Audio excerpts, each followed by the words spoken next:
All right, you ready to go? Yep.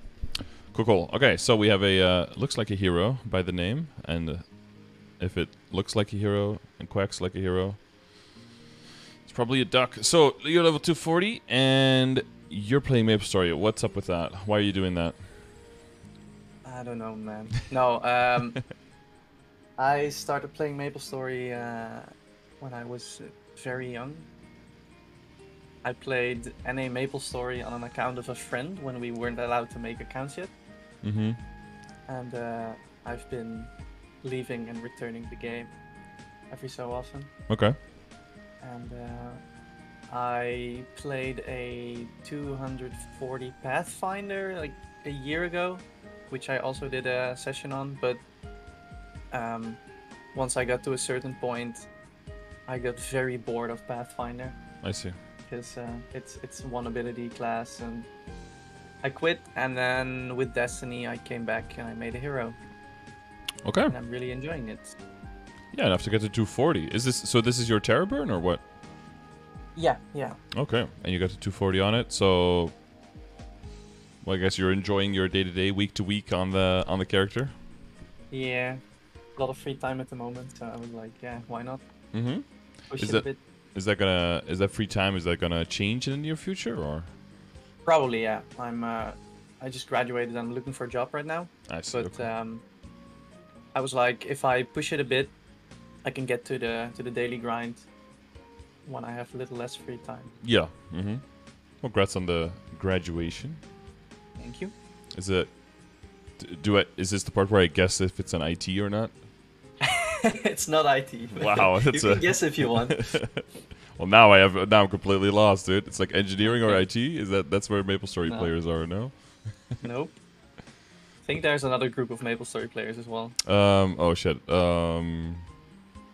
Is it like Fashion in story players mostly? fashion? Is it in accounting? No. That's where they make the money, no? Yeah. For the No, I fashion don't. I story. don't make the money. It's Is it fashion design? Is that what it is? No, it's worse. Worse. Is it agricultural sciences? No. That'd be very Dutch if it was like water. Should I tell you or? Well, if you want to. It's art school. Yeah. Oh, I see. Okay. So, what kind of job are you looking for? You want to make some Very wide. emotes? No, I'm just applying to a lot of jobs, but Mm-hmm. working in bookstores or writing for a magazine. Are you passionate about being a barista? No. Not yet. Depend on how No, long. I'm passionate about writing, but it's hard to find a job in that. Mm-hmm. Air traffic control. Oh, I don't know. Almost, Keith. It's air traffic control low. Okay, so yeah, I guess while you're job hunting, what kind of stuff do you do on a daily basis, on a weekly basis? What do you enjoy doing? I enjoy bossing the most, Mm-hmm. but I do the dailies currently on my main. I'm basically doing everything I can on the main right now. Mm-hmm. Not really playing alts. I do kill some of the weekly bosses on my Pathfinder, but that's about it. And then sometimes when I'm chilling in Discord with some friends, I pop a totem. Mm-hmm. Yeah, but I'm hitting some walls because I haven't gotten a Dom pendant yet, and it's starting to hurt. And I don't really know what to spend the funds that I get on currently. Okay. And what's your so you enjoy the bossing? So what's the hardest stuff you've killed, like solo or in a party? What are you working on? Well, I killed Lotus in a party once, but I kind of got carried, I feel like. Mm-hmm. Or not Lotus, Lucid. Okay, yeah. And I struggle Lomian Mm-hmm. weekly. But there's some, I feel, easier bosses that I'm still not killing because I just don't have the skill to kill them yet. Which is Hellux and CPAP. Yeah. I think the hardest thing I kill is Akechi, probably. Mm-hmm. Like Vellum, feel like- H-Mag, like those guys Yeah. you take down pretty easily. Yeah, I actually managed to burst AMAC for the first time like this morning in one burst, so that was nice. That helps because I hate that boss. Yeah. But yeah, I would like to be able to kill Hellux because it's a grind even when you can kill it. So right now it's even worse because sometimes some guy in my guild is like, hey, you want to come along, and then I kill him, but it's very slow. So yeah, because Hellux is one of those bosses where it makes total sense to like do it in a party, but nobody really does. People either get carried or they try to struggle and then don't get the clear or just do hard.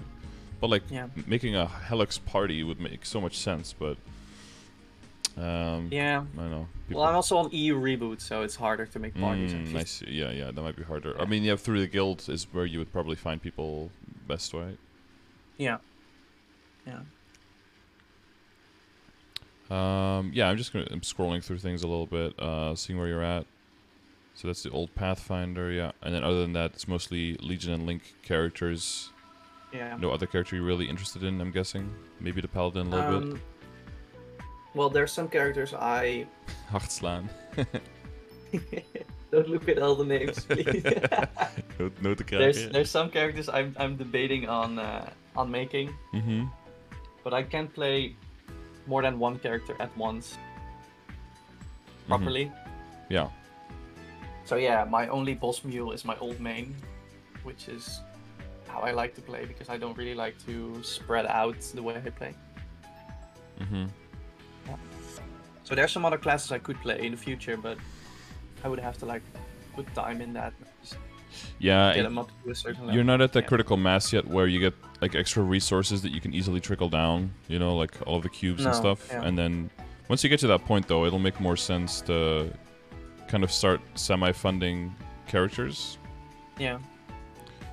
And also with nodes it feels awkward. Exactly, nodes can be a pretty important thing later on. Okay. Cool. And it's almost. Do you have a specific goal with the character? Is it just general direction, or? Well, eventually I'd like to be able to go Black Mage. Okay. Probably quite far from that. Yeah, but I mean, it depends on how motivated you are and how you're going to be, assessing your time. Yeah, I honestly don't know. I'm gonna try, and if I get bored of the game, I might put it away and come back later. I don't know. I'm gonna try. Yeah. I mean, it's a good way to get to Black Mage in 2028, right? Yeah. But eventually, you'll get there. No, but I am really enjoying Hero right now, and at 240, I was very bored of Pathfinder. Yeah. I think that's gonna help. Okay. I guess the rework helped a bit, right, with the extra dash and the slash and. Yeah, definitely. Not having to worry too much about the combo system anymore. That's and then when you activate the hypers, the combo instantly fill up. Like, it's small things like that, but I found it took away the tedium and it kept all the fun parts of the class. Yeah. And Flashblade makes Spirit Savior easy. So. Yeah. I never got to use that because I was already maxed. But I imagine that makes things a lot more appealing. Yeah. Yeah. Yeah, okay. So I guess it's just like general moving forward with the eyes on aiming for infinity, I guess. Yeah. Okay. As far as I can go, yeah. Okay, good. So did you have any specific questions and topics in mind where you needed some extra? Since you said we already did have a session before, there's probably some stuff that already stuck with you that we don't have to go over a second time. Is there anything specific right now that's on your mind that you definitely need to get answered? I think I know like most of the basic ways to go about the what's it called, the systems in the game, but I don't really know what the best way is of going at it right now because I've been gone for a long, and also I don't know what's good to prioritize and. Specifically on hero things to aim for and like where I need to get before I can do certain things. Like I don't know where the milestones are. Okay. So milestone-wise, I mean, you said you use bossing for milestones, right? Mm-hmm. And so you want to get to the point where you can do Lotus and Damien more easily? Yeah. One of the big things that helps that, not just hero, but everyone, is access to guild skills. That is like a way of getting a lot of free funding, basically. So Yeah. how are you on that? I am in one of the biggest guilds in Reboot, luckily. So Okay. we do have pretty okay guild skills. I don't know what like the benchmark is, but we have Like 3 max is usually that's pretty. No, yeah, we that's have pretty damn good. two But like max, at least 2. two max and 1.5. Yeah, that's fine. Yeah. And do you find like with these, because like your metrics are good if you look at your like stat window, right? So when you have those guild skills on, you still find Lotus and Damien to be like quite a struggle, like to solo it? I haven't tried soloing Damien for like 2 weeks, I think. Mm-hmm. So I Was the don't Shining really Starforce know. big for you? Because that's like pre-Shining Yeah, Starforce, it was. right? Yeah. Like I wasn't playing for that long when it came along because I started like halfway into Destiny, I think. Okay. But I had, I think, around 4 builds spent, and I got most of my stuff to 17 star. Mm-hmm. Still need to get my boots to 17 and my cape 17. Okay. And hopefully a Dominator pendant if I get it. Yep. Because there is one in a while, I believe, next week or 5, 10, 14? 15, yeah. Yeah. Yeah, not this Sunday, but the one after it, yeah. Yeah. Yeah, that should help you finish up those things. Well, I don't see any like glaring missing things. We could just go over the screenshots, I guess, one at a time, and just kind of like talk about whatever comes up, and then you can tell me if that's useful or not, and then we could go into it, or just move to the next picture, I guess. Yeah. Okay. Let me make a timestamp.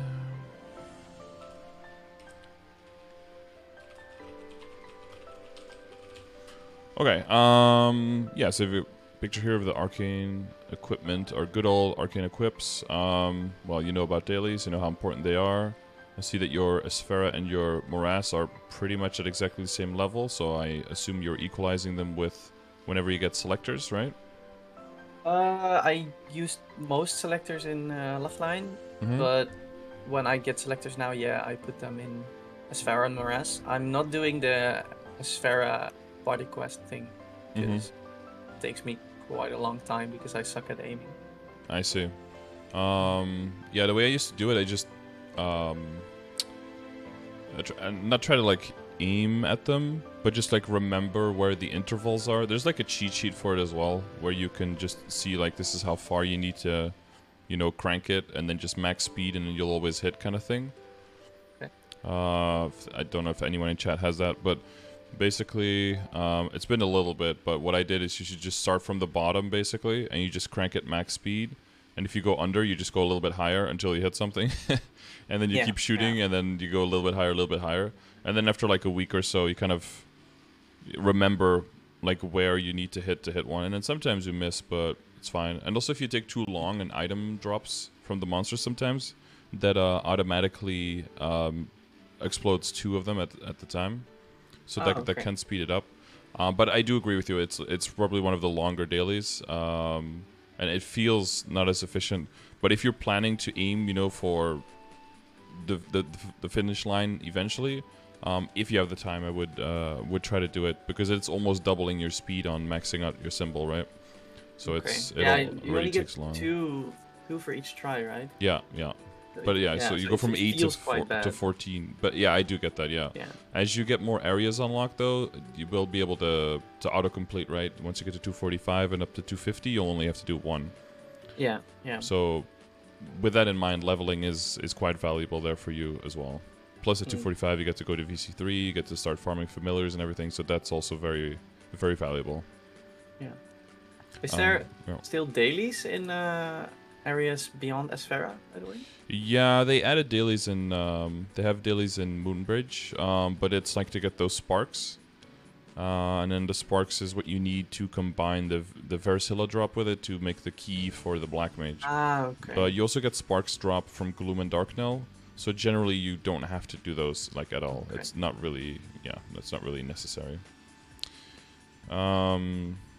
Yeah. How's your because your Lekka line is going to get caught up with even if you are climbing, but what floor are you doing in Dream Defender? On 50 right now. Okay.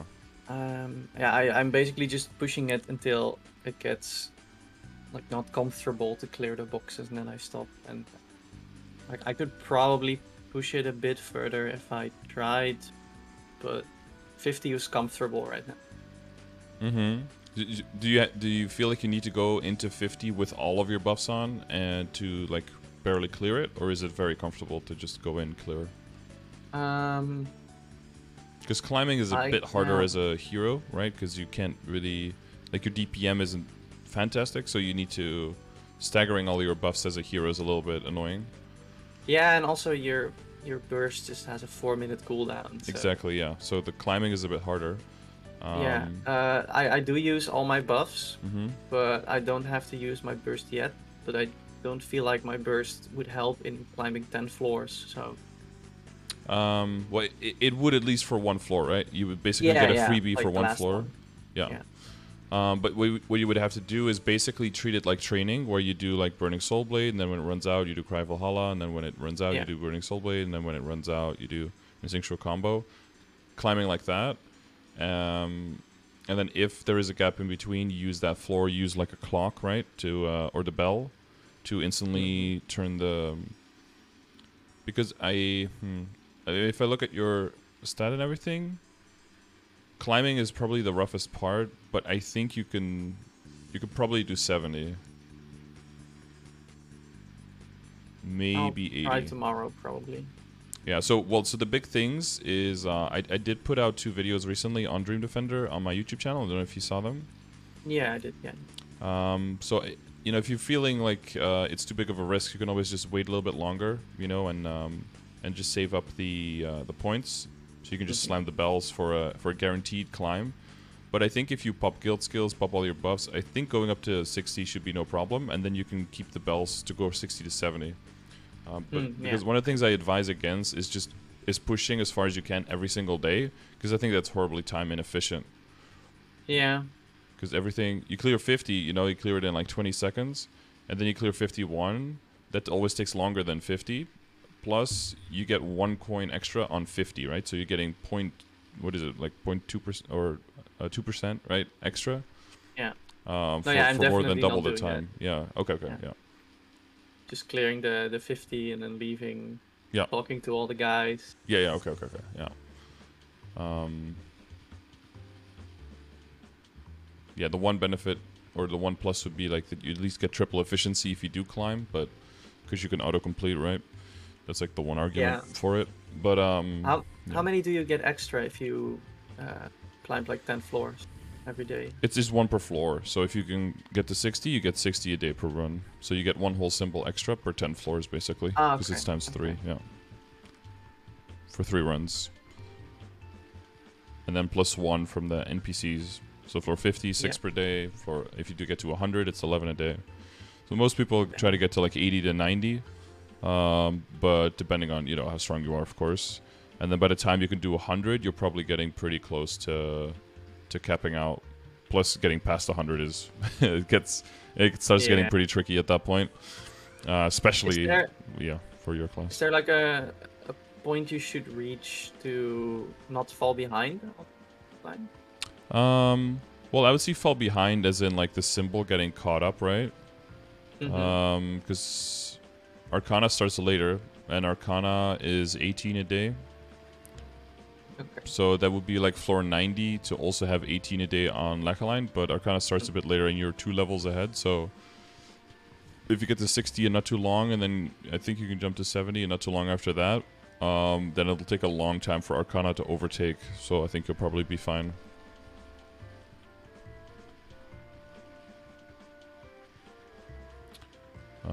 But yeah, I think that's probably something to push a little bit. And Spirit Saver is no problem.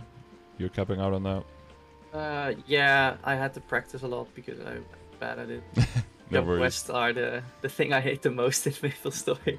But using the jumpers yeah. a lot. Yeah, I use the jump pads to escape and flashblade to engage, basically. But now I get like around 10k every day. Sometimes I fail, but usually I hit 10k. Sometimes a bit over. Yeah, the ideal would be to because you can autocomplete double, right? So now you only have to get 10k and then you have 30k immediately. Yeah. Yeah, just only one 10k. Yeah.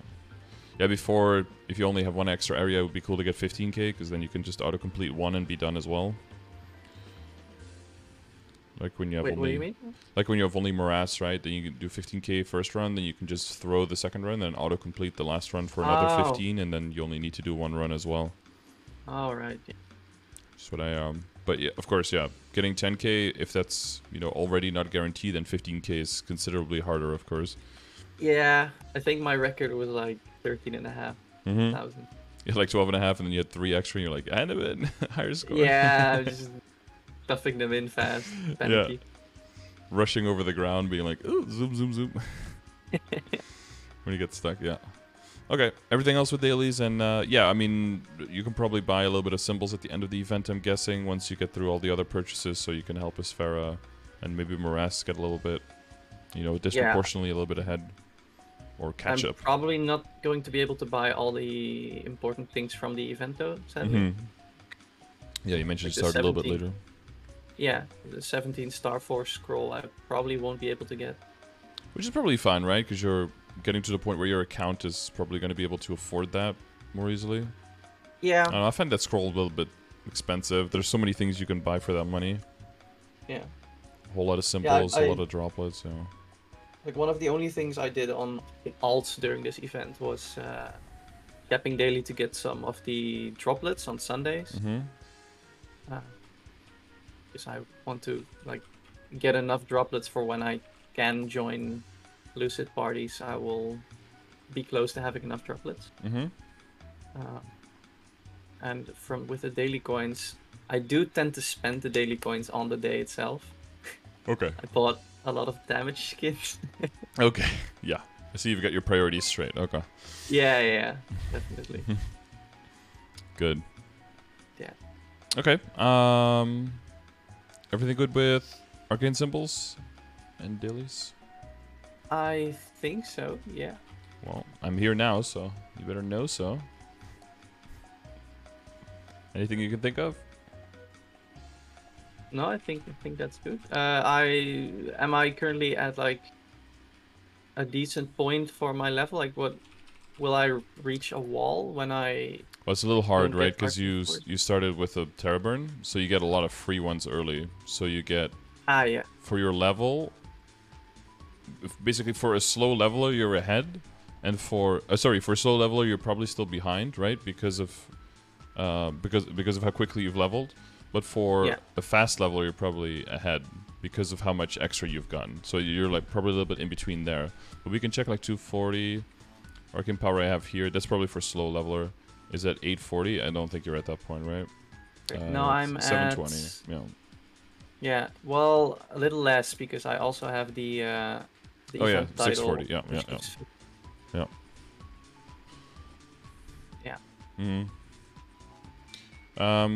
Yeah, I've got, Yes, it's probably because you've leveled so fast that you're... it's slowed down a bit as well right now because I don't have any Legion coins left to buy XP coupons. Burn through it, yeah. Yeah.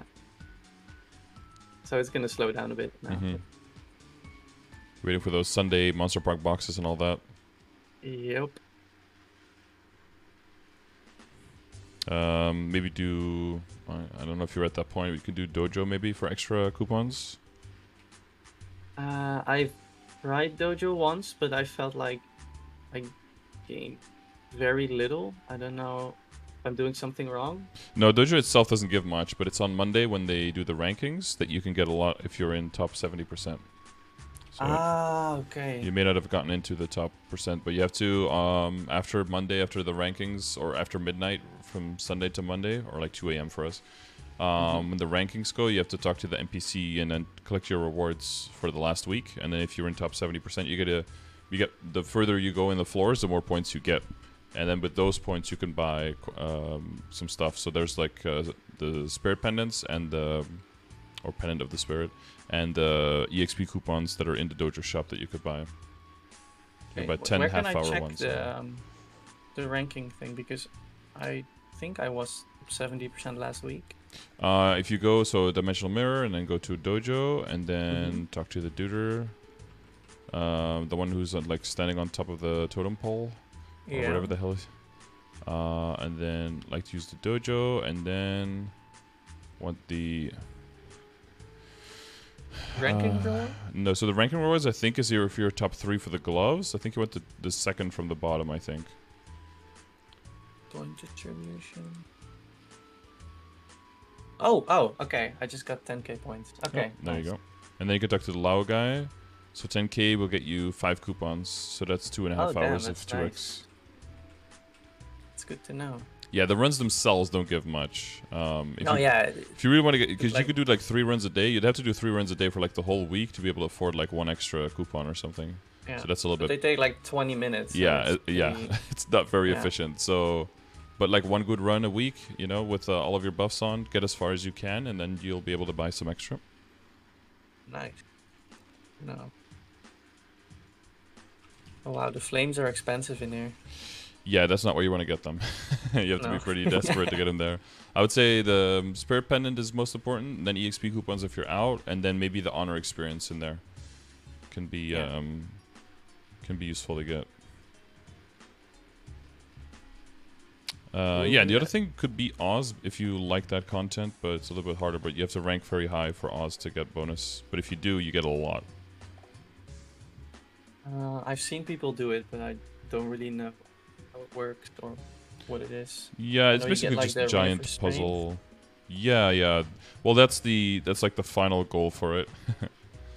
But the idea is just that you have like a giant. You just have a tower that you're climbing, and then once you're done with that, well, the further you go, there's like bosses every 10 floors, and then they can drop boxes, and then in those boxes, then you have the cool stuff, right?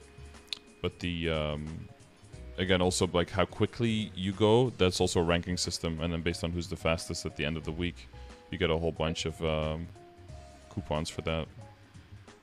Is there like more useful rewards in it than only the ring? I would say it's mostly the there's some badges that you can get if you're high ranking that are not half bad. But those are like temporary, right? You have to get them again every week. But then I would say, I don't know, I think rank 1 gets like 30 half-hour coupons or some shit. Oof. So that's pretty big. I don't know if you get very good at it, but sometimes you see the blue message in the bottom left, right, on Monday, like who got the highest ranking reward and stuff. So you can see how good people actually are. And then but do you not need stats to like climb higher? Not really. Like the boss fight, especially the very last boss fight is important, but most of it is just, you know, regular old monsters just that are dying very quickly, and it's just more like puzzles and quizzes and stuff like that, and jump quests. Now I heard you say badges. I do have one question. What are those Monster Park badges? So if you open up the Days of the Week Monster Park boxes, there's a very small chance that there are badges in them. And those are the same ones that you can buy from the NPC now that are, I think, what is it, 15 bill each? Yeah, I saw those and I was like, what are those? Quite pricey. Yeah, so it's just general stat, but on the day of that they're named from, on that day you get an extra 10% IED. Okay. And the idea behind it is in KMS they're like best in slot, because if you have all 7 of them, you get a badge of the week, just like you have the medal of the week, right? When you do the 7-day Monster Parker. Yeah. And then if you have both of those, they have a set bonus together as well for another extra 10% IED. So then you get 10% and 10% and then bonus 10%, and that's why that's you know, like quote-unquote best in slot until you get all the way into pitched boss pieces and you can get the Genesis badge, and then that set bonus finally overtakes it, basically. Oh, cool. I kind of felt like those badges were a meme, being 15 build.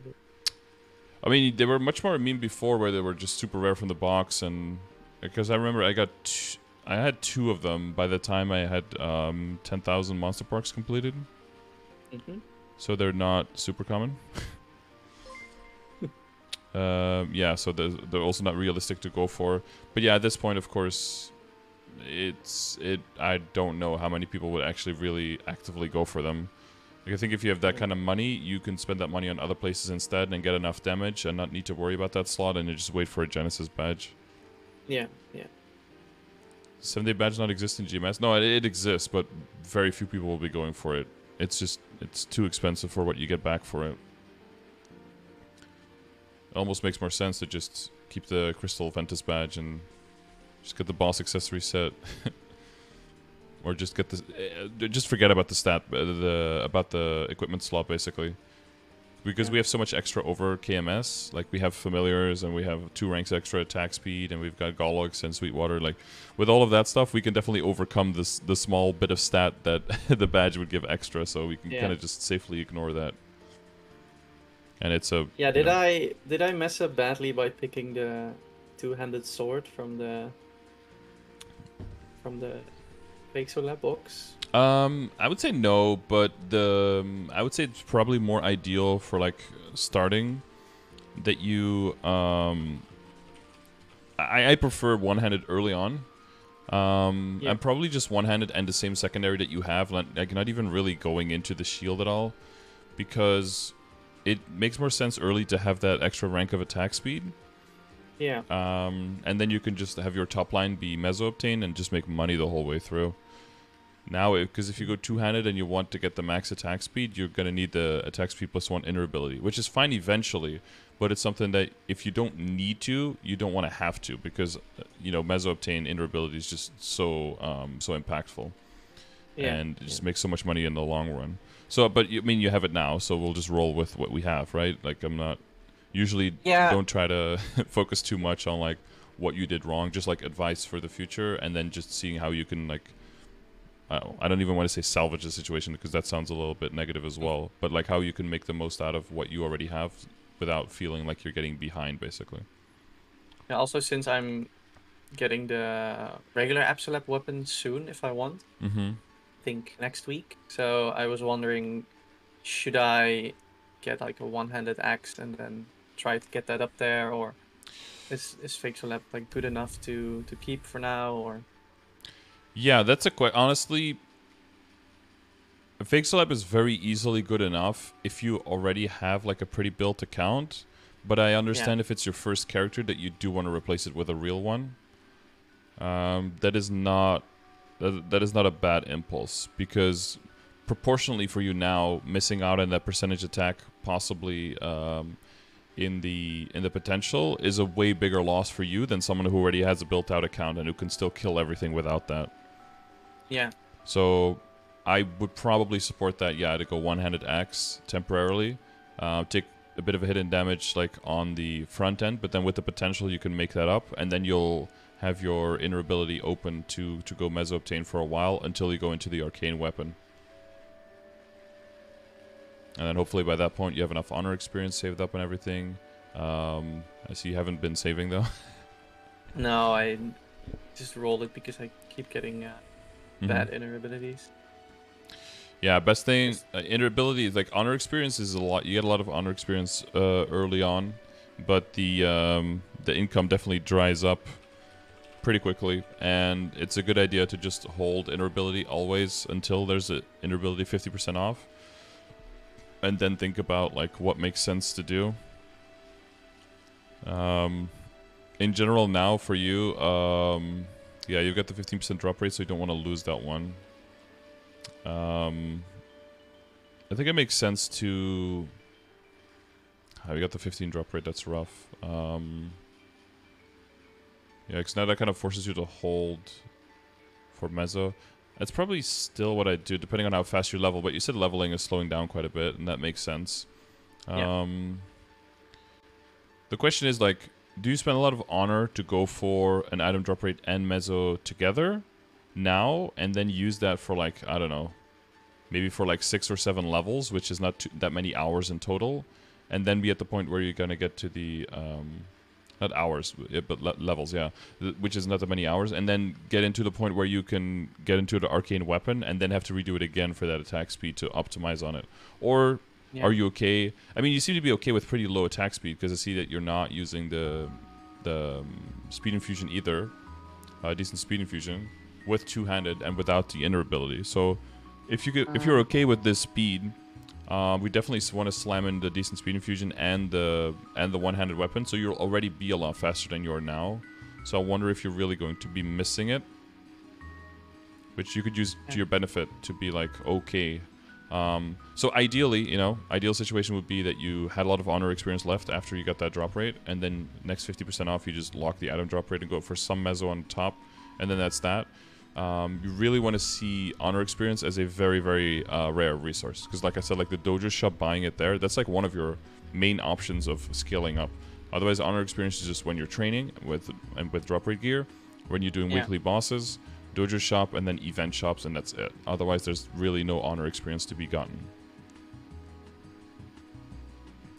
50% ain't that great. I mean, I like 15% early for the extra access to nodes.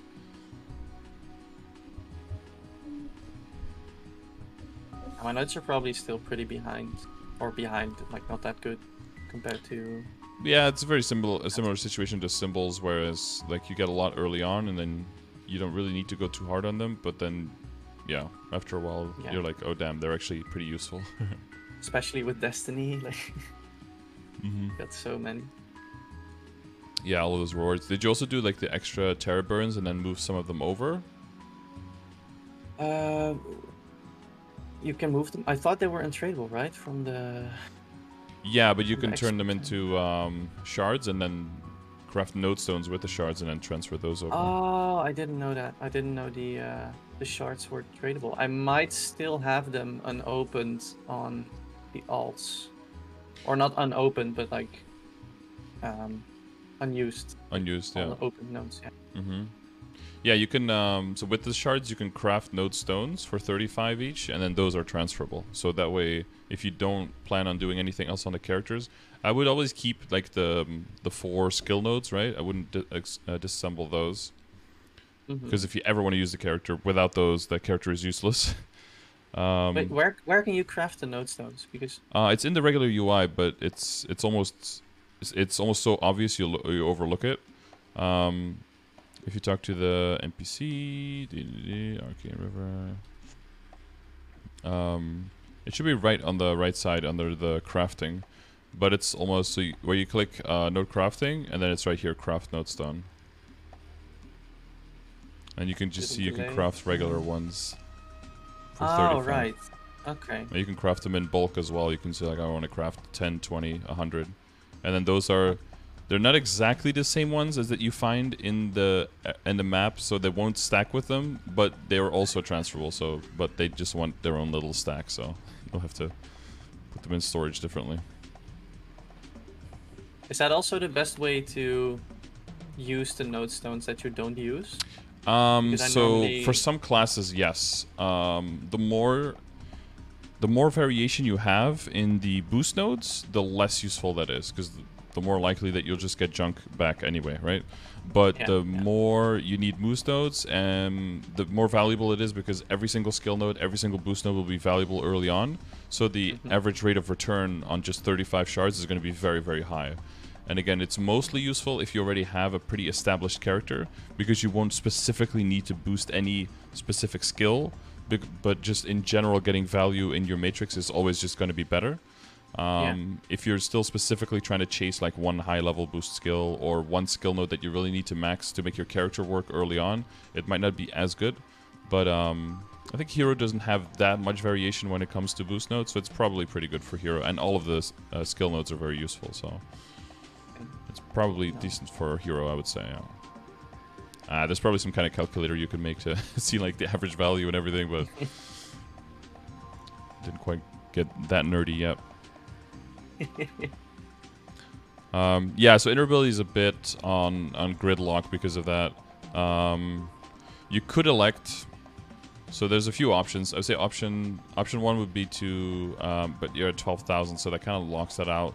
You typically want to just start saving honor experience for the long-term interoperability at this point.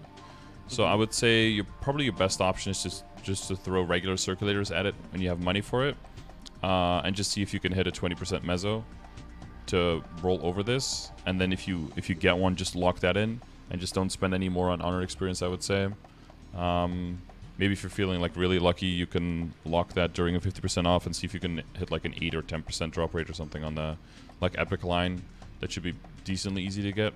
But other than that, I wouldn't do any I wouldn't do anything else with the interoperability, just massive saving on honor experience, so that once you do get to the point like 250, 255, around that area, and you have your arcane weapon and everything, that you want to be able to min-max on your interoperability around that weapon to make it work. Yeah. Getting crit rate, you know, that's going to be costly. Getting attack speed +1, and then getting anything on a third line is going to be probably like another year until you get that. But yeah, really long-term vision for that, I would say. Are the honor XP rerolls like better than the normal circulators, or are the circulators just very pricey? Or? Yeah, well, you use the circulator, you're basically getting you're basically buying honor experience, right? Because you're getting a reroll. But when you in both cases, you just reroll all 3 of your stats, and you can, you know, take the well, with circulator you can keep your previous roll if you want to. Yeah. So that's benefit. Plus, with the circulator, you always, for every single line, you roll the highest number within the tier of the line. Oh. So, like, if you hit unique item drop rate with the circulator, it's always 15%. If you have a legendary interoperability, right? So but if you roll it with honor, I don't know the exact numbers, but it might be like 12, 13, 14, or 15, for example. And then every single line has a different percentage within that. So that gives you much more variance. So when you're going for your endgame interoperability, because the highest possible unique is pretty close to a legendary line, we want to roll that with circulators so that you're getting as much value as possible out of your unique line and your legendary line together, basically. Yeah. Okay. Yeah, you can scroll through the details if you want, like for buff duration, for example. So if you would hit a rare buff duration with honor, it could be anywhere from 7 to 13%. You see, it's only 10% chance to hit the 13%, and like so 90% chance to be lower. But if you're with the circulator, then it's always the highest number. Yeah. So that's why, that's why that's used. So circulators are better in most situations, unless you want to like lock specific lines, basically. Yeah, so you can use, so circulators also have a high chance of tearing up. So in general, I would say you treat honor experience like a very valuable rare resource. So I would say roll until you get to unique. That's because that's very cheap with honor, and then use circulators to get to legendary and to get something like mid-game interoperability worth. So like Mezzo obtain top line, sometimes attack speed, sometimes buff duration, sometimes +1 passives. You know, those are usually like the really sought after legendary lines. And then lock that and get anything that you didn't get, like Mezzo or drop on second or third line, even just epic lines, that's good enough. And that'll be like your mid-game interoperability. And then you hold that until you get into late game, end game, and then you re-roll to fit whatever is the best in slot for your character, because you probably want to get at least like 2.5 mil honor experience to really realistically crank that out, and you just need time to make that much honor experience. And some people, you know, roll into shit and get really lucky early on, and that's possible. But you almost don't want to get lucky early. Like, let's say you use circulator and you actually get 20% crit rate, right? And you lock that, and then you actually roll +1 attack speed. That's kind of like a blessing and a curse, because now you have your endgame interoperability early, but now you don't get to take advantage of all the drop rate and mezzo obtain you could be getting from your interoperability for all of your levels. So it's a little unfortunate, but I mean, you're shortcutting the end, and you'll probably get to a best in slot. But at that point, you probably want to lock those during every single event you can, and try to get mezzo or drop rate on the third line, to kind of have like a temporary, you know, third farming training line, right? And then in endgame, you can re-roll over that once that one is no longer as valuable. So, you know, try to make the best of a great situation there. But yeah, I mean, it's like you're an item as well, and you have potential as well, right? So there's also kind of an idea of how you cube yourself.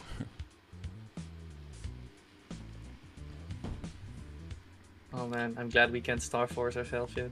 Yeah, glad you can't boom yourself. Yeah, that would be that would be unfortunate. Start over, new character. You need a new 220. Honestly, if there was a way to upgrade yourself and there was a 0.6% chance to boom yourself, people would still do it. Yep. And they would get mad that it happened. Oh, it was 0.6. Yeah.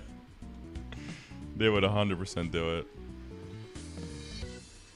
I wouldn't. No, not a chance, dude. No. It depends on how good the gains would be. Gains are gains. Yeah, that's true. And losses are losses. Okay. Trying to make sure that we get through everything. We're about halfway through the session time. Mm-hmm. So Hyperstat looks good. I don't think there's anything there to look at. Stat window looks good. Yeah, like I said, with stat window like that, I would expect like Lotus and Damien to kind of be a breeze. Okay. But what is the major thing that could hold you back there? I guess is your boost node levels. But I thought those were okay. Wait, did I go past it? I did go past it. It was here. Yeah, that looks okay. So when you do, well, you said you hadn't done it in a little bit, but when you do Lotus and Damien, what do you generally? Well, first of all, I would throw decent speed infusion in there. I get that the 4 boost node thing, but it might still be better temporarily. But you've got a little bit of a mix and match going on, right? Yeah. Because historically, Hero was a two boost node class, so you'd have access to all your skills a bit better. Yeah, I have one ability like mixed. I have the Beamblade and Flashblade mixed. Mm-hmm.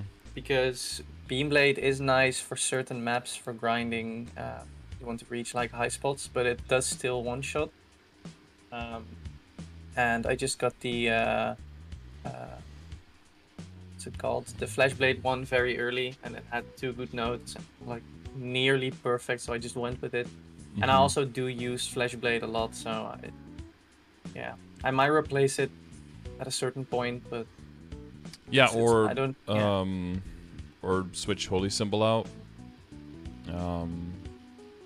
For speed infusion, you mean? Yeah, when you're bossing. Yeah, I was also thinking about maybe swapping out Weapon Aura because I don't really use it that much. I think. Yeah, Weapon Aura might be lower priority. Yeah, I would. Yeah, but I would definitely put the Burning Soul Blade on a leveled up slot though, over over Sword Illusion and over World Reaver as well, because it increases the uptime, which is proportionally very good, especially for mobbing as well. And it is also skill node wise. In mobbing, the one that you want to level up first, so that you have a closed loop between your upgraded items, and it's a summon as well, which can help you a lot as a hero, right? If you put it in the right spot in the map, it can continuously kill for you, and the uptime goes up quite a bit for leveling it. So yeah, I'm using it a lot at Celes currently, Plunging Depths. Mm-hmm. Yeah, it's a really nice spot to place. Yeah, I was there on the hero as well. It was a bit tricky. For mobbing, do you use all the other skills? So I'm guessing, yeah, because then the bind goes out, the Goddess Blessing goes out, right? For mobbing, my rotation is basically I flash jump Puncture all the time, and then for the high places in the map, I use Rising Rage, sometimes World Reaver, and Burning Soul Blade. Yeah, I just rotate. Okay. Yeah, because around that time I couldn't really do that jump around with Puncture, right? Because then your stacks would run out eventually. So you don't have to worry about that anymore. One thing I started using when I was in Celes was the Blitz Shield. It's a mobbing skill. I haven't tried that one yet. You can what I would do is you pop it at the end of the map rotation and then jump into the middle of the map and then retap, because there has to be like a few seconds between activating it and exploding it. But it is like a giant AoE around you that kills everything. And if you have enough room, you could also try to throw in like Urda Shower as like another AoE if you're standing on. It has a pretty good vertical hitbox, and it could kill some monsters, but only if it doesn't mess up like the current rotation you have. But those could be options to throw in instead of the Blessing and the Bind, which obviously when you're mobbing don't do anything. No, yeah. Yeah, I probably agree with the weapon aura switch if you really want to get the holy symbol off for like the drops at the end, and you don't want to fuck around with switching and everything. Yeah, that is quite annoying. I don't have that much drop rate, so it's yeah. Yeah, that's another thing. Like equip-wise, we probably want to move towards that, but we'll get to that, I guess. But make sure that Vmatrix-wise we have everything everything mentioned. Yeah, I'm gonna see if I have the notes on other characters. I didn't forget that, and then I'm gonna try the glitch shield to see if it works. Yeah, I would keep an eye open. I don't know if I would like... Because there is useful stuff and there is still some nodes that you don't have in. And like decent combat orders is also pretty useful. Extra final damage on your... I do have it, but I'm not using it currently. Well, you don't have the space. I think it might still be a good idea to keep an eye out for splitting your trinodes. You do have a Cry Valhalla and a final attack, so that would be like your bossing quote-unquote trinodes, right? And then the other two your mobbing ones. And see if you can find the combos to split them up again, because that will create 2 extra spots, or purchase a spot, but that's always a bit expensive. But it might be a good investment, because then for bossing, you create the extra space to make sure you put in the speed infusion, you put in the decent combat orders. And you can keep what you already have. And then for mobbing, you could put in the Blitz Shield, you can put in the Urda Shower, like you can make sure that that is in. You might even have a slot for character building if you're going to go hard for a while, to get a little bit extra EXP out of that as well. That might create some extra space for some more utility.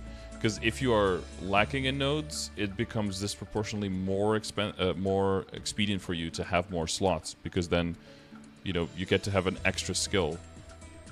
If you have like a level 30 skill, an extra slot is not going to, do that much for you. But if you have a level 1 skill, or you can have 2 level 1 skills, now you're like doubling, right?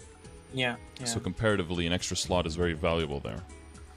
So, I wouldn't, like switching up the trinodes not as like the toppest of priorities, but I would look for it to see if it's, if you open anything with those 4 starting nodes, and it is a possible try, like for bossing, I would hold on to that. But for everything else, just like slam it in, basically. But just lock those, I guess, if you find them. Okay. I didn't really think about that, but yeah. Yeah, I guess Weapon Aura is okay to leave out for now. It's also one that gets a lot of extra value when you level it, because the uptime goes up quite a bit as well. And it's IED and final damage, so utility can be okay for mobbing in some maps, but it's mostly for bossing, just for the stats. Yeah, there's a lot of burst skills to use with hero, so I seem to forget Weapon Aura a lot of the time, because I added it recently and I still need to get used to using it. Yeah, well, that's why you like the higher uptime as well. Then you don't have to think about it as much. It just goes. Yeah. Did you do you use auto buff on pets? Yeah, I do. Yeah, I actually I got a perm pet yesterday. Oh, nice. Got very lucky. In the case of using auto buff, I wouldn't level up the decent skills that are not holy symbol, because they don't really gain anything from leveling. The main value in leveling is that you have like oh, you mean the nodes? Yeah, shorter cooldown, right? But if your pets are doing that, then you don't need to worry about the buffing. Yeah. So if you're going to keep up with it, I would just keep level 1 so you get maximum shards back from that. And if you're like end game and you want to get like an extra 2 stat from throwing like 3,000 nodes into that, then you can do that. Yeah. But early on, it's totally fine to leave it at level 1 if you're auto buffing. Okay. Yeah. All right. Cool.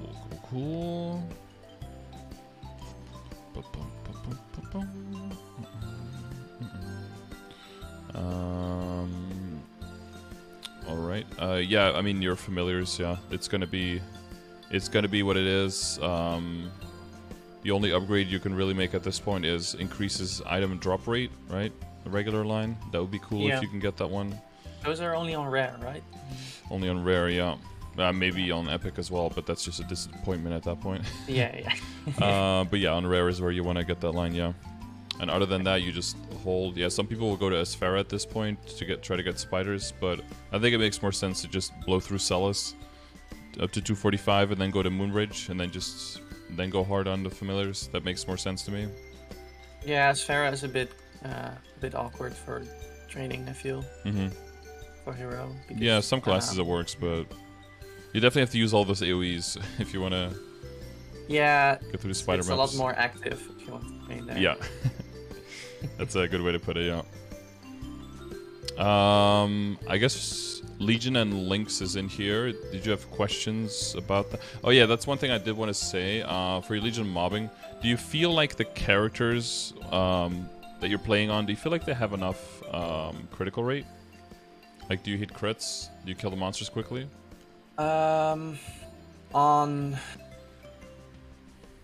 Yeah, it depends on the character, but on my hero, when I'm mobbing, I think I 88 or 89% crit, but on my bossing set it's 100. Yeah. Yeah, I think I saw 91 or something. Yeah. Yeah, so I guess that's the a bit awkward. Yeah. Well, as long as it doesn't hurt your kill speed, right?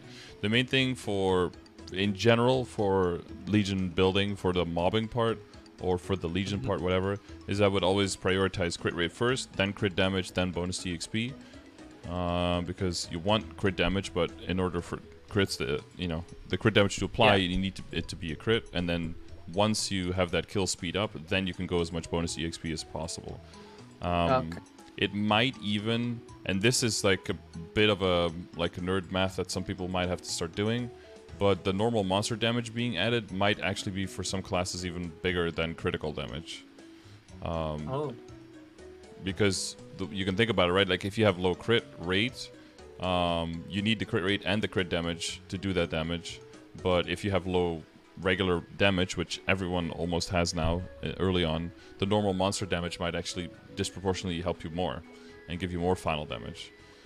So there might be some calculation that need to be done there if you want to make sure. So basically what you're looking at in your stat window, right? You're looking at your damage, just your damage percent on the top left, right? When you're mobbing. And then you add to that number, you add the, you add 100%. But you also add, because your base damage is 100%. And then you also add the damage from normal monster damage in your hyperstat. And then basically, however much percent damage that is, if you would add normal monster damage from the Legion, the 40%, you basically want to check how much of a percentage of that total that you already have that is, and that's basically how much final damage you're gaining as a multiplier. And then crit damage kind of does the same, but I'm pretty sure crit damage is quite low for hero because it's like based around instinctual combo adding quite a bit during the burst, right? Yeah, it's pretty low. Yeah, so the critical damage is like a high percentage damage as well. So if you feel like sometimes the monsters don't die, I would probably take a little bit out of bonus EXP and put it into crit rate just to make sure that you can confirm the kills. But if you feel like there's no problem with the kill speed, then this setup is fine for your hero. But it might be not the best setup for working on your Legion. There you might need more crit rate, and you probably do, I'm guessing, if you're actively training them and not just, bonking them up. Which you definitely aren't doing with all of your characters, right? I'm currently not actively training a lot of them. I'm training with one currently. Wait, let me guess. Oh,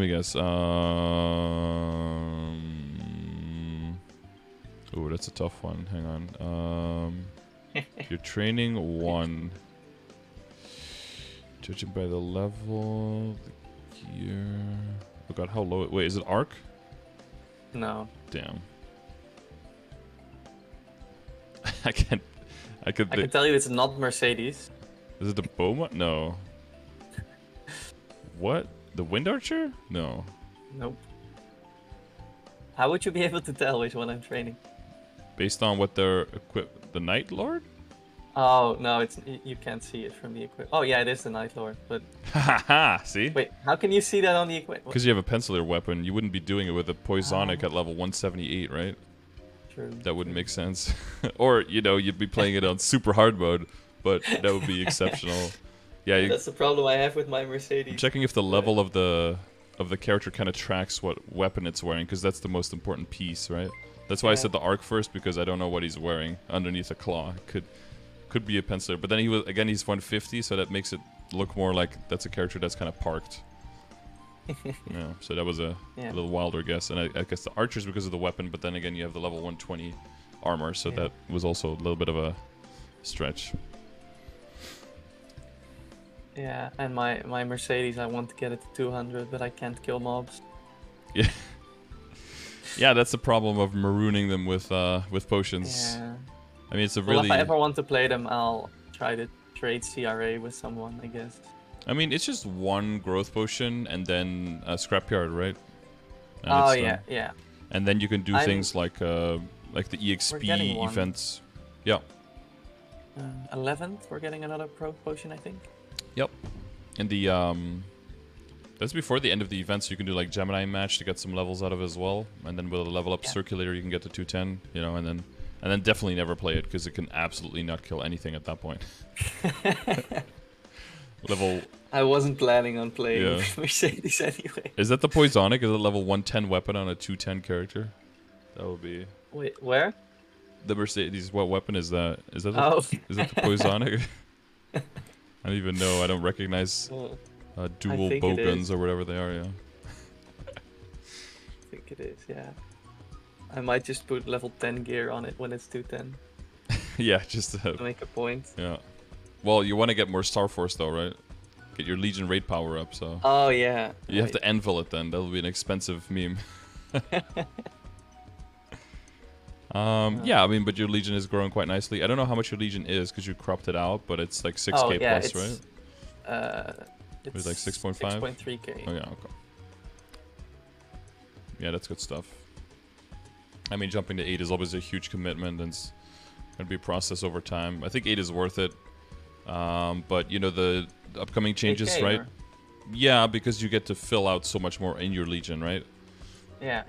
Like an 8k Legion is basically filling out a whole extra quad of 40. Because every single piece gets a bit bigger. And the extra 5 pieces when you hit 8k plus the 3 extra pieces at 6.5, 7, 7.5.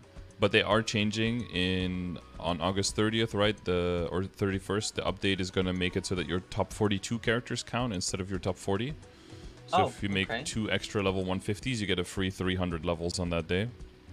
Oh, damn. So that makes 8... Because now, like, getting to 7.7 or something is very doable for a lot of people, but those last 300 levels are really rough.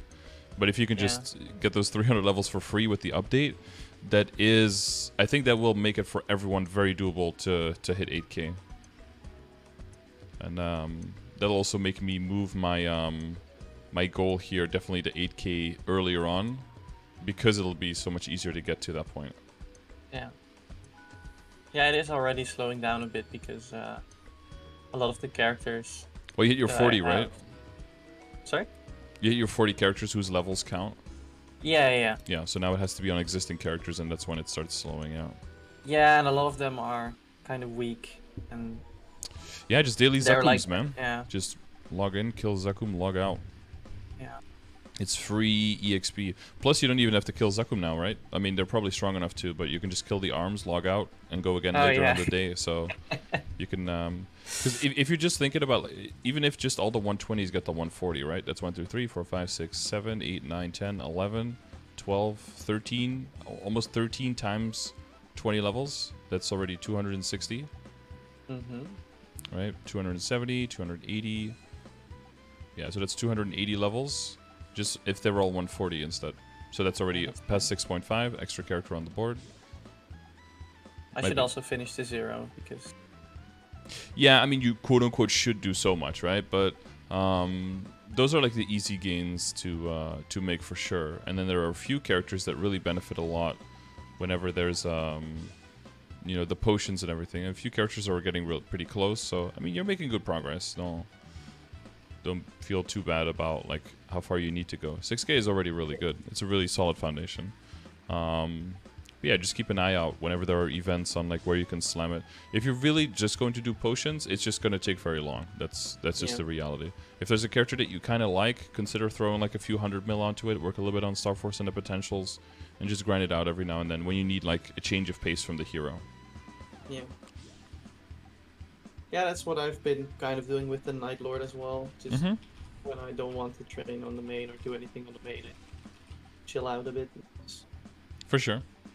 I guess by extension, or yeah, I don't know if you had any questions, but by extension also the link skills. If you feel like that's all clear on like what to select and where to go with that. I think I know which ones I need, but there might be a mistake. I don't know. See, they should be in there as well, like the ones I use. Oh yeah, here you go. For mobbing, I have them. And then for boss is up here, yeah. You're getting a crit. Okay. Yeah, so when I'm looking at the setup, I'm trying to see like which ones are the lowest value that you could switch out, right? Or that we want to get rid of. And I mean, it's most definitely like the Explorer Archer, right? And the Bravado, the Ho Young ones. Bravado is just 10% IED, and the other one is just 10% crit rate. Those are the lowest value, you know, internally in this system. And then you want to think of like what are the options? What can you possibly even switch them out for? So you have the Cadena link skill that you don't have on. That would be 12% damage up. So that would be an upgrade. And better than Bravado, you think? Yeah, well, it depends, right? If your ID is very low, then Bravado is better. If your ID is settled, which for hero, ID should technically not really be a problem because you have your 50% ID base, and you have your familiars. So with that, I think Bravado switch for Cadena at this point would be an upgrade, yeah. Because you were like 94 or something, right, when you're buffed? Yeah, so just 10% means 94.5, and you're adding a 10% of what you're missing. Missing 6%, 8.6. Yeah, so you just go just under 94, like 93.8 or 93.9 or something.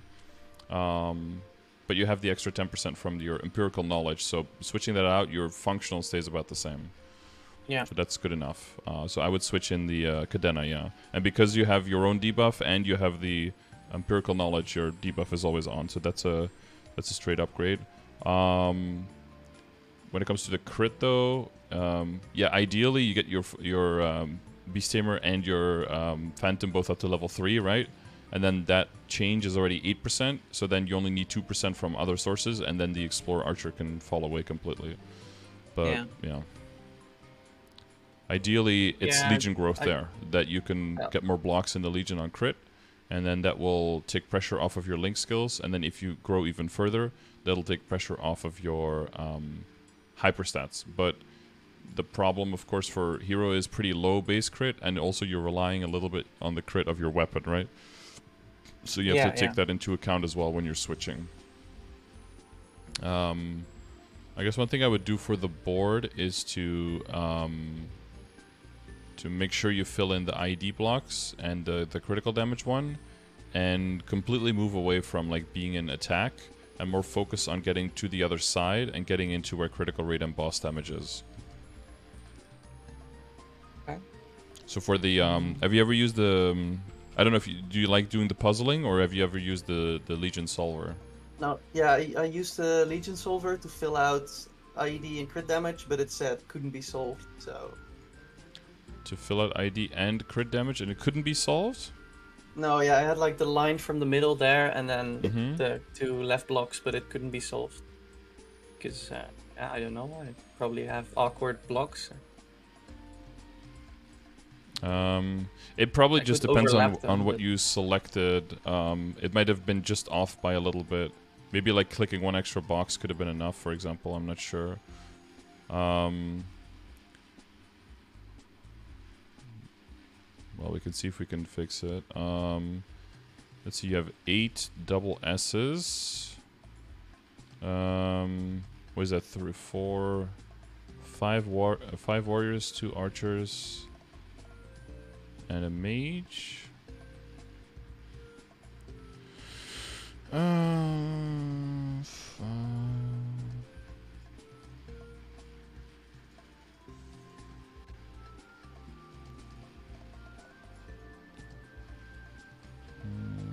That's doable. And then, oh boy, 2 thieves. I'll put these on 0 so we don't accidentally bleed over. 2 thieves, archer.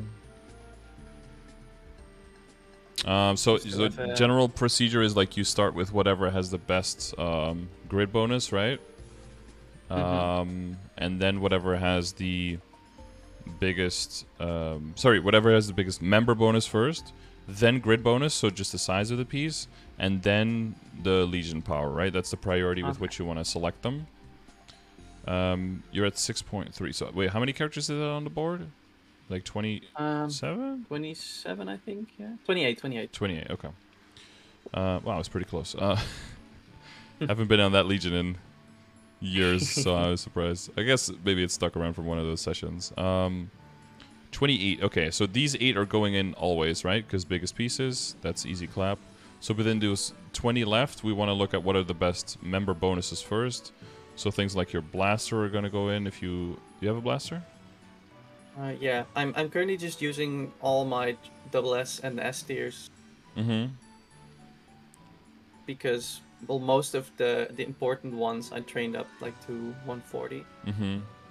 Only 0 might be a bit awkward, but yeah. Yeah, for the EXP, right? And it needs to... What is the next interval? Is it 60? I don't know, to be honest. Well, we have that somewhere. 160, yeah. 160, so 130, 160, 180, 200, 250 is for 0. For the block. So 7 more levels, you get another piece there. Yeah, Demon Slayer is a little bit. Let's see if any of the important ones. Wild Hunter usually wants to be in there. Mechanic wants to be in there. Blaster's S. Okay, so that's 1, 2, 3, 4, 5. So that's an extra 20. So that's so that's your 28 that you have in there. Okay, yeah, that's pretty straightforward. Okay. Yeah, we can check that. Let's see, a warrior. Well, let's start from. Yes, no, not a warrior. Here. A warrior, 2 pirates. Those are all the same size, so that's good. And a mage. Another mage. See, those are clustered together, so that's pretty simple. Another mage.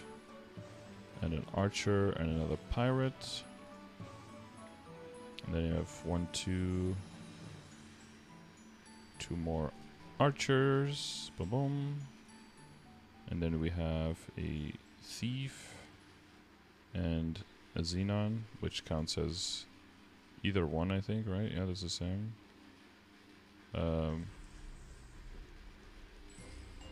Wait, which one is... It counts as a pirate, right? Xenon? Xenon, I think it says both on the Legion grid, but because it's still like it's in the same group, I think. Yeah, but it has mage, thief, archer, and it has warrior, pirate. So thief and pirate are not in the same one. Oh. It's a corner, right? It's not a long piece. It's a corner. Let me check. No, it's a long piece. It's a long piece. Okay, so it follows thief there. Okay.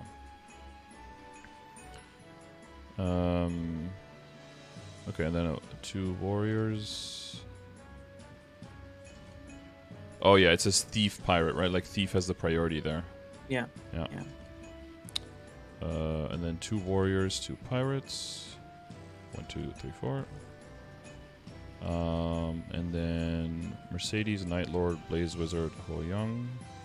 Mercedes, Night Lord, Blaze Wizard, Ho Young. Okay. That is 24 characters, so I missed some. Whoops. Who did we miss? Wait, 1, 2, 3, 4, 5. That's 20 and 28. Wait, who the fuck did we miss? Wait, we have a thief piece here. Okay, this is broken. 4. Oh, I missed another one of these. 1, 2, 3, 4, 5 warriors. And 2 archers and a mage. There we go, 28. Okay. Click start, not found. Oh yeah, so first we need to see board space filled 86 and board spaces to be filled 93, right? So we can go over by 7. Mm-hmm. So we could go, okay, hello? Can I reset? Yes. See if this works. Yeah, this works.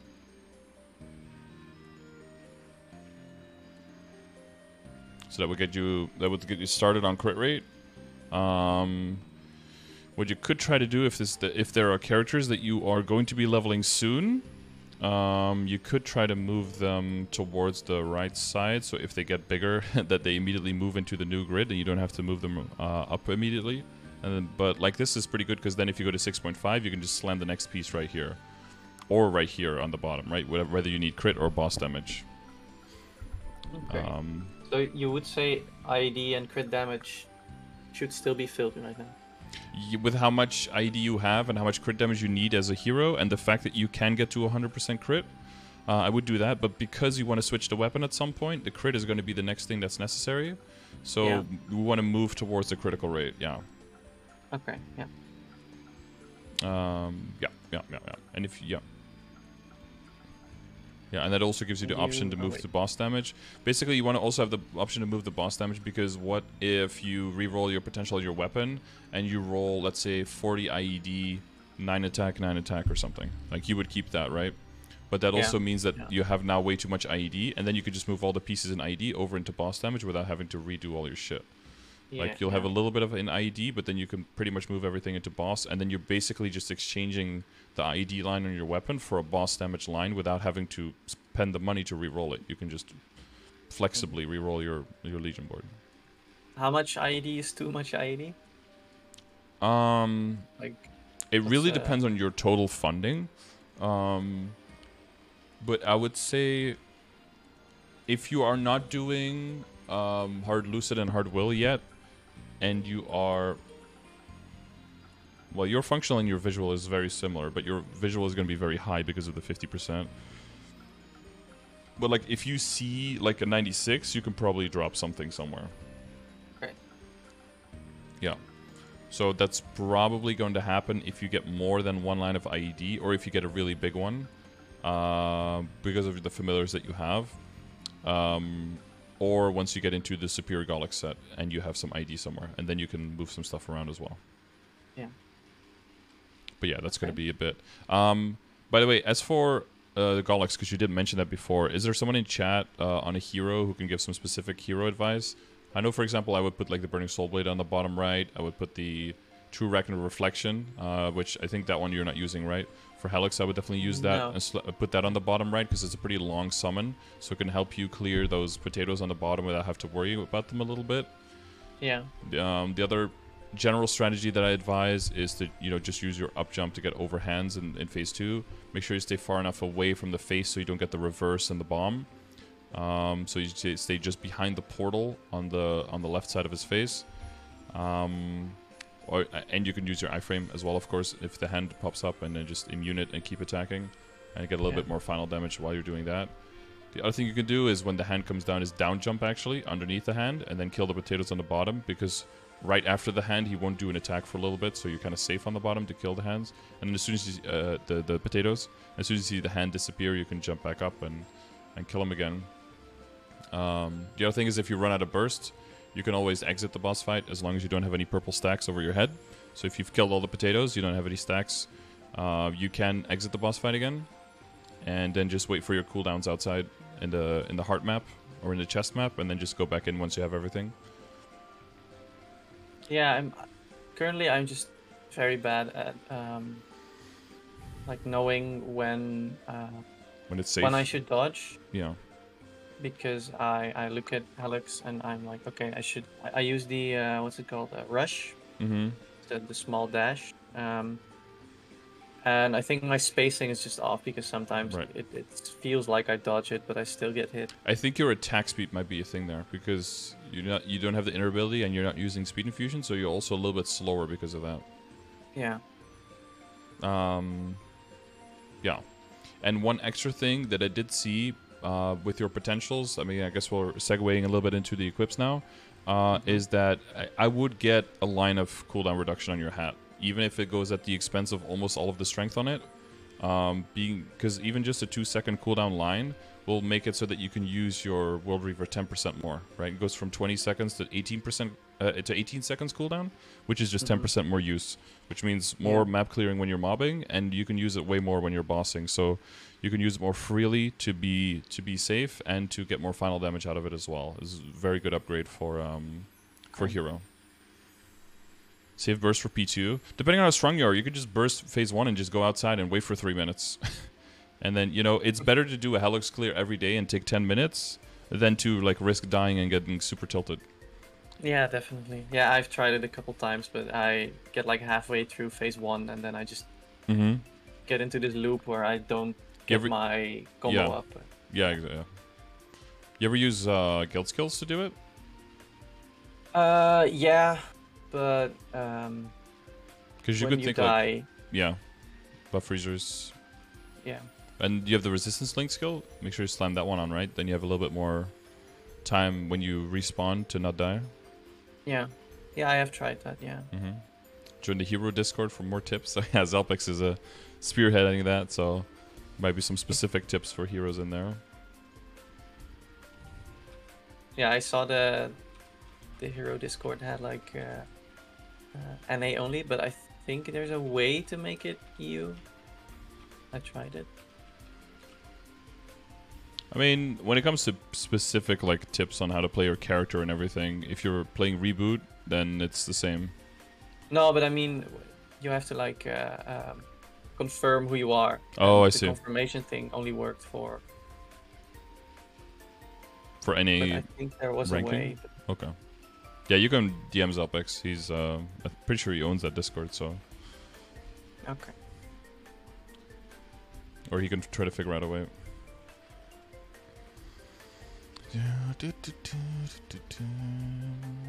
See if you have a friend with a target dummy to run with you for free part 1. It's also free part 2. You just put it on the top right instead on left side. But yeah, dummies are really nice. Just select both roles. Okay.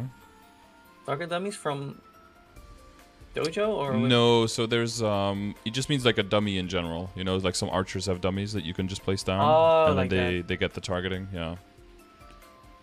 As long as your familiars don't like, you know, mess up the targeting. They do that sometimes. Okay. Well, we have a little bit less than 10 minutes left, so let's delve into the equip specifically. So we talked about the weapon already, right? That's the probably your biggest question, and we talked about the badge. Yeah. Apart from that, didn't see any glaring oversight, but I would say if you're planning to keep going and go pretty far with your character, you're definitely in the transitional period where you want to get like full drop and meso gear. And the downside, quote unquote, is a little bit that you've already hit quite a lot of strength on unique lines, and you're gonna you're gonna want to start rolling out of that. You do have 17-star gear because of the Shining Star Force, so that is very solid foundation. That makes it that you don't have to worry too hard about missing too much damage.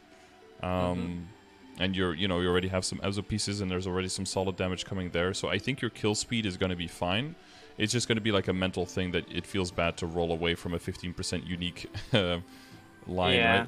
But yeah, you're probably going to get 6 or 9% back anyway on Legendary on those pieces. So it's not going to be a terrible loss by any stretch of the imagination. And you should be getting that damage back once you get your real weapon with the attack percentage. So it'll be overcome. But yeah, you want to go for that 5 lines meso, 4 lines drop rate, and that'll give you a very solid foundation to make way more money during those totems. And then you have a really guided that gives you something that you're saving your Legion coins for as well, right? You could be like, when are you finally going to get that value back? Well, when the drop set is done, then you're going to get a lot of value from your Legion coins. So it's a good idea to then go pretty hard on it. And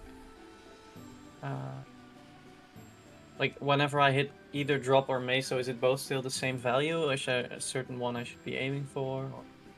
Oh, you need both. They need each other to work. You probably don't need as much drop rate specifically to make meso, especially not since you have the familiars and the holy symbol and the drop rate line in your inner ability. So meso would more directly, immediately give you more money, but you also want drop rate because of nodes and because of, you know, things like the Dominator Pendant and things like Kana Treasure Rings, and you want backups. Yeah. So both will be necessary, yeah. Okay. So I would say just whatever one you get, move on to the next item. If you ever have overflow, so more than 5 meso or more than 4 drop, then you just re-roll whichever one you have overflow of that doesn't also have some strength. And then hopefully you end up with 5 meso, 4 drop, and all of them have some kind of, you know, 6% all stat or 9% strength, or, you know, God forbid, something like your Reboot Awake Ring. That would be really nice if they could be like that. You gotta do some 15% strength while they give meso. Yeah. That would be Got cool. very lucky with that one. That was also the reveal of Legendary as well. Nice.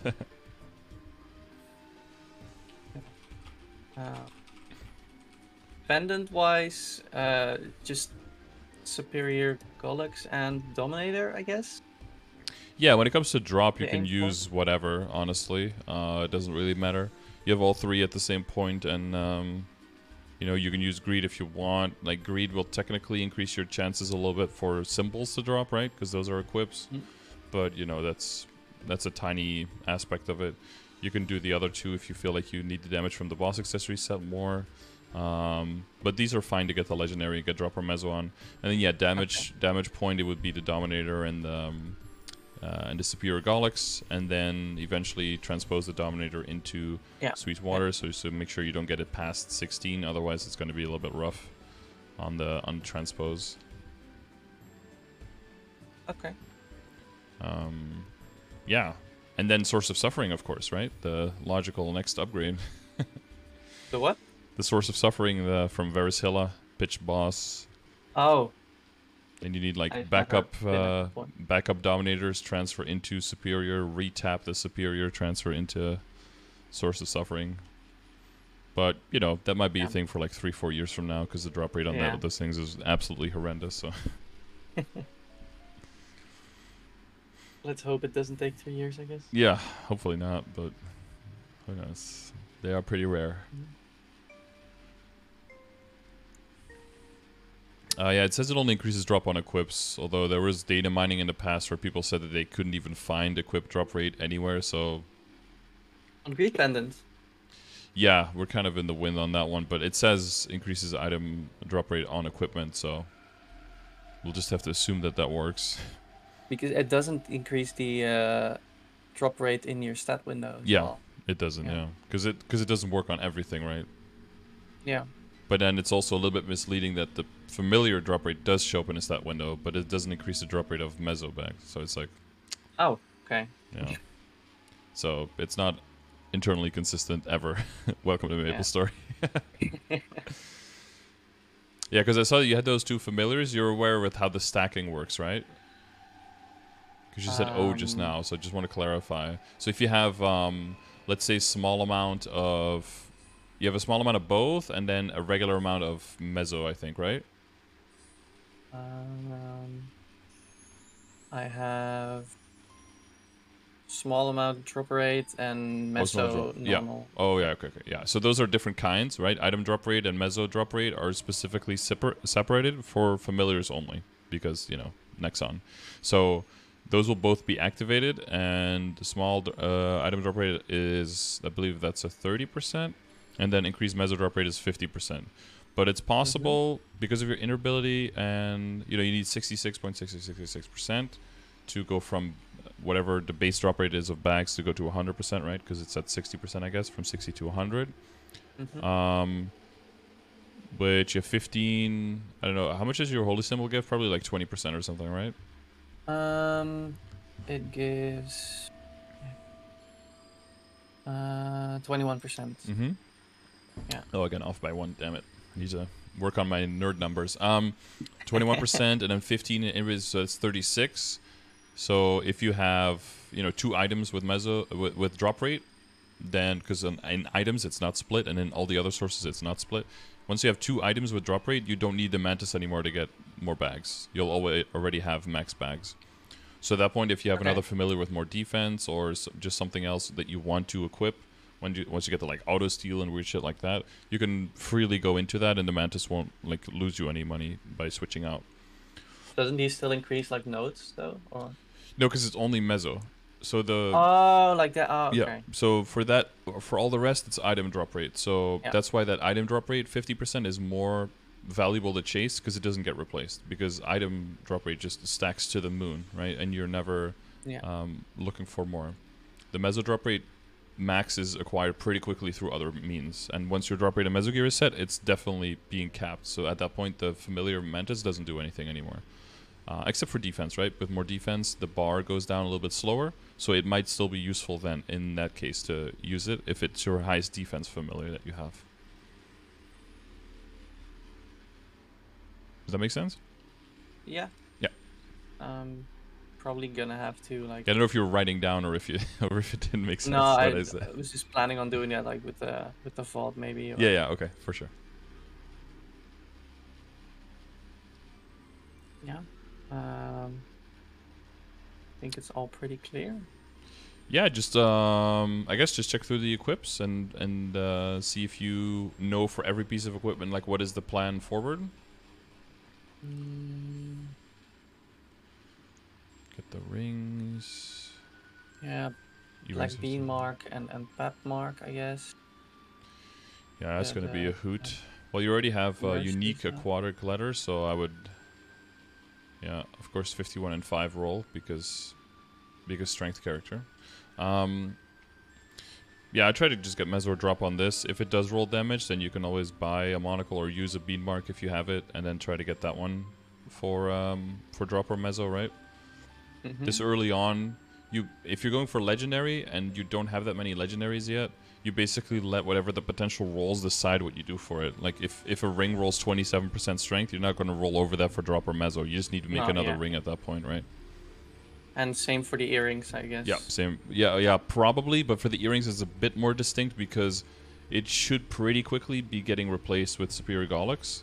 But you could also, until you have the full set, if you get an earring drop, you could also have like Diacitus earrings be your damage earrings if they roll like 27% or something, and then roll drop rate or Mezzo obtain on the Superior, because until you have the full Superior set, the Superior earring by itself is bad. Like, it's way worse than a Diacitus earring. Yeah. As weird as that seems, but it is just shit at that point.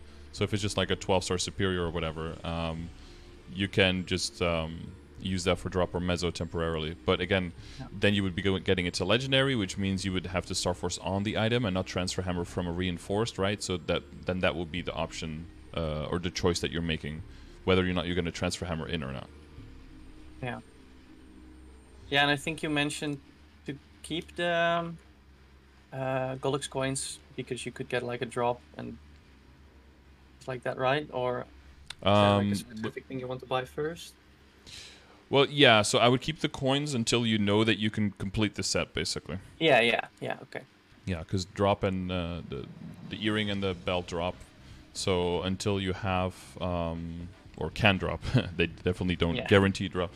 Until you have both of those, there's no real point in buying the other ones, because you'll have to complete the set. Some people buy the ring early if they, sometimes there's like a draw period of not getting enough event rings, and you're kind of struggling to get your 4 rings together. In that case, you can definitely buy the ring early. There's no problem with that. But yeah, if you don't have to, then you might as well wait. Okay.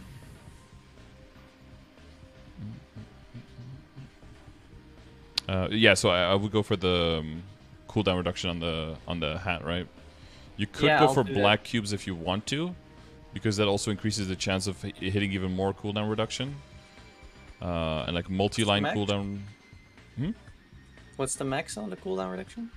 There's 1 second and 2 second lines, and both are prime, so you can get some weird combinations. You could get 2 seconds by getting like 2 1-second lines that are both prime lines, or you could get 4 seconds, which is like infinitely better, but it's the same rarity because of how the potential works. So it's a little bit But like if mine has, for example, 2 seconds and a 6% all stat line, so that feels like there's not much going on there, but it's so useful. Yeah. Yeah, the rest of the CRA I think is totally fine where it's at. Pants flame is really nice. Like in general, the flames on your CRA are pretty decent. I guess the hat is a little bit on the lower side, but it's not too bad. Like the Abzo has a little room for growth as well, right? The glove, yeah, hitting that nice luck line, of course, very useful. And then the nice dex line on the shoes. You know, whatever is not your stat, let's make sure we hit that one. That's free, yeah. Make sure you buy out the or buy the fairy heart right near the end of the event if you have the money. Yeah, is it a lot better than the? Yeah, it's level 100, so it goes into the 1299 for potential. This one, since it's level 30, only goes to 633. So even if you get perfect lines legendary, which is like the same cost, you will only get like one prime line of the other one, so you can get an extra 18% on there. Plus the heart has the lowest amount of junk lines, so it's also the cheapest item to get to 3 line eventually. Okay. Will do. I hope I have enough money left then for the 5, 10, 15. But well, the heart, you only have to buy the heart like by the beginning of September, right? The shop is still open for quite a while. Okay. Yeah, so you can make the money back after the 5, 10, 15 even. You have like another month to make the money, so no worries. Even if it's just Ursus and Maple Tour, you can afford it without. Yeah, no, yeah, that's not a problem. That's like probably 1 week of bosses on both characters. Yeah. 1 week bosses, Ursus Maple Tour runs, and that should be able to afford it. Yeah, so just as like more of like a cautionary thing, but it might be like an accidental tier up or a DMT thing. But your reinforced belt being legendary is a little bit of I guess like suboptimal, because eventually you want to transfer hammer it into superior, right? Yeah. And then you lose the legendary. So usually I would stay rare or maybe go to unique, one of the two. But you know, maybe you got lucky in tiering up, I don't know. But in general, going from unique to legendary is pretty expensive. And then if you're losing that, I feel like that upgrade is typically fast enough that that loss is significant enough just to mention. If it's, you know, if it's something you hold on to for a few months, I would say don't worry about it. But usually that's a pretty quick upgrade or quick jump from reinforced to superior, or from a pink bean belt to superior, that I wouldn't consider legendarying it. Probably not even uniquing, but that depends on how quickly you're going up. Just as a side I guess that's going to be replaced once I get the superior set now. Yeah. Right? Or yeah, exactly. You would wait for full set because the potential would have to get redone. Plus the flame is pretty decent on it as well, so even the superior belt by itself, if it was clean, is not going to be an upgrade. But also because it's already 17, so... Yeah. Yeah, and I guess the same thing goes for the cape, kind of, right? But I don't know if the DMT was around or the MMT and you tiered it up then. With the cape? What do you mean? Well, ideally you want to transfer hammer like a fodder one into it, like so like a Zakum cape, Enraged Zakum cape, or the Ranmaru cape, so you can just save without safeguarding, and then transfer it over. But now, since you already made it legendary, now you have to commit to the cape, right? So now you have to safeguard the cape, which is more expensive on the star forcing part. Yeah. So if you can roughly, so like for future characters, if you want to get to 17-star Abzo, if you do fodder capes like like 30% off to 15, and then during 5 and 15 tap it to 16, transfer it, then tap the Abzo to 16 again, and just safeguard the last star, you save about 550 mil per item doing that, versus safeguarding on the Abzo lab straight up. And that's 550 mil that you can spend on the potential instead and on the flames to get better stats there. I did do that for my CRA, but I didn't have Absolab at the Shining event, so I see. Not all of it, so yeah. But yeah, I should have done that, definitely. Yeah, so if you don't have Abzo, that's actually good, because that gives you more, that means that you can do it on the fodder gear first, right? Yeah. And then with 3 weeks until the 5, 10, 15, then you can use that 5, 10, 15 in 3 weeks to do the transfer. Yep. So that would have been a good, but again, yeah, not trying to make it like you horrible gamer, but like just for the future, for future reference, that you can, that you know that that's an option if it works out, you know, if it works out with the events, Yeah. Other than that, I mean, you're working on your Monster Parker badge, I'm guessing? Medal, sorry? I'm not doing it every day. Is it? I don't know how important it is. It seems like I think very long grind. the medal is just a nice thing to get. The most important thing is to get the boxes and the coins so you can keep up your Monster Park coupons at all times. I think that's the more valuable thing, honestly. And it's I just, am buying the potions. Yeah. Yeah. Yeah, as long as you can cover with that, I think, yeah, whatever you have time for is fine. Yeah, I really need the green potions as well because the attack speed feels very uncomfortable without. Well, without, definitely. Without green pot, because, no invulnerability, no speed infusion for now, but we're going to change that part at least.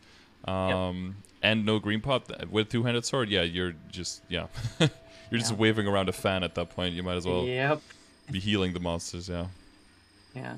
And then when you're bossing, you definitely can't move in time for Hellux. You're dead before you even see anything happen.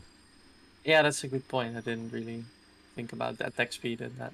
Because it does also increase the dash move speed. Exactly. Probably. When it comes to bossing, if you look at even like 2 ranks of attack speed, you don't put out that many more attacks per minute. It's pretty low amount. But the main thing is that you get to move out of the way faster. Yeah. Which means you die less, and if you die less, you get to do a whole lot more damage, because when you're dead, your damage goes down to 0. And that's a pretty big point, and it's a big iframe, but it's no damage, so yeah. Yeah. All right. I think pretty clear path. I need to get good at Hellux. Yeah, it's going to be some practice and maybe getting some advice from a hero here and there, and maybe cheating it for a little bit, maybe finding duo partner.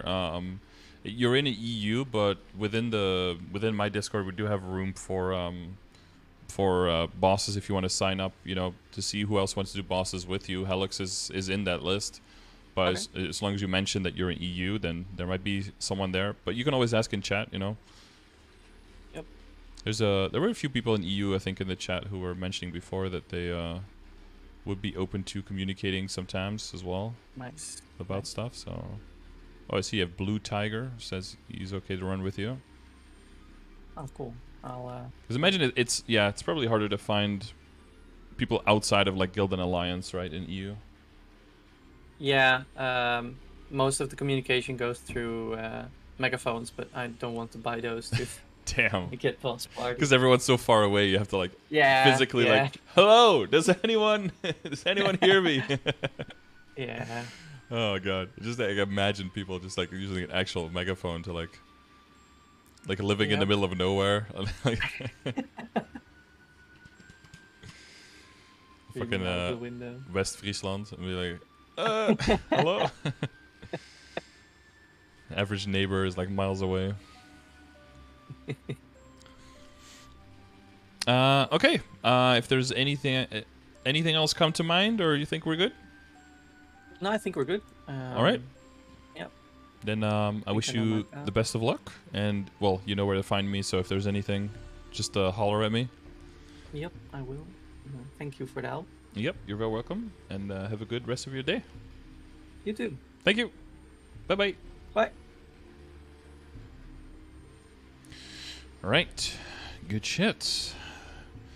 So I think we were with minimal tweaks here and there. I think within the account we couldn't really optimize all that much. It's pretty much on the right path, I would say. A few little mistakes for the future to correct, the rolling your honor that early, that hard does set you back quite a bit, so I would be more careful in general. PSA for everyone out there to not get too over-eager rolling your inner ability too quickly. Definitely do some research on that before you go too hard, because you get a lot of free honor experience early, and you might feel like you have limitless resources there, but you definitely don't. You get a big injection of 300k honor experience early on, but once you roll through that, it's really hard to replenish that. So, but that might be a little bit of a of a trap that Nexon sets there. Maybe they don't even realize that they are. A little bit of Legion board optimization that we went through, but that'll work out. Good FAMs early on. The only thing he's really missing is increased item drop rate, but that's hard to get from rares. You need to get a lot of rares before you can get that reliably, so that's not even a weird thing that he doesn't have that one. Following buffs. Damage to normal monsters, right? Damage to normal monsters is higher. If you're still in the chat, this is still going to be in the session. For the damage to normal monsters, make sure you also level up the regular damage here. I see that you missed this one. But damage applies to both boss damage and to normal monsters. So, if you don't need the arcane power anymore, so you have enough arcane power and you're going to divest from this, definitely throw it into regular damage here to keep your kill speed up. I overlooked that one, but we fixed it in post. Yeah, mobbing inner. You could throw in... we did overlook that one, but you could throw in the... if you're moving around a lot, the Luminous link. That one could be very useful. Probably in this situation instead of either Hybrid Logic or Thief's Cunning, because Thief's Cunning doesn't have a 100% uptime, but it has decent uptime. Or instead of Empirical Knowledge. Empirical Knowledge is not very useful for mobbing because you're going to kill monsters too quickly before the stacks do something.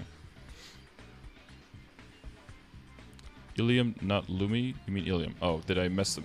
Those classes need more different letters in their names. They have too many letters in common.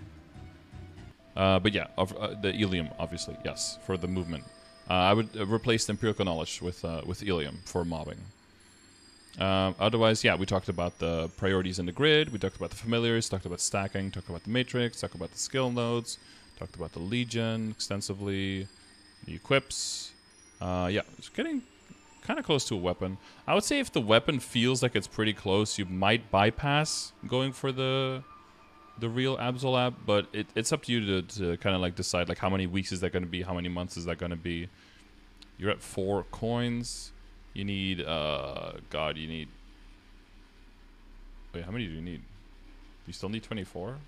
12 and 24, right?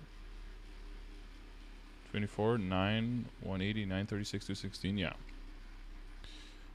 Yeah, so that's still, that can still be a bunch of weeks. Yeah, we talked about all the equips, went through all that, and the importance of what to focus on next, and that's that. Cool. If you want one of these sessions, check the description of the video on how to get one. We have finished July, so I'll be drawing the winners. I think I have that planned for tomorrow, drawing the winners for the free sessions for July. If you want to be in the raffle for the free sessions, make sure you leave a comment with your Discord name and that you would like to win a session, and I will draw 2 winners at the end of August for this month. So do that if you care. If you like this content, I'm glad. If you want to see this live, I do this on my Twitch stream, twitch.tv/Scardor, and I stream there every day as well if you have questions. And there you can also find the direct links to all of the commands that I use and all of the stuff that might be very useful to you to get extra information, backup, whatever. And where you can find all the great people in the chat, the amazing people in the Twitch chat who will be able to help you out and send you in point you in the right direction, because they probably heard me explain some things about 100 times at this point, so they will know pretty much what I would say anyway. So they can help you out quite well. So you see them up there, not me, but it is me. Okay, one of them is agreeing, one of them is disagreeing. What up, Stag? How you doing? Yeah, so if you want to have the live experience, feel free to drop by. And if not, that's cool too. And I'll just see you on the next video. Thanks for watching.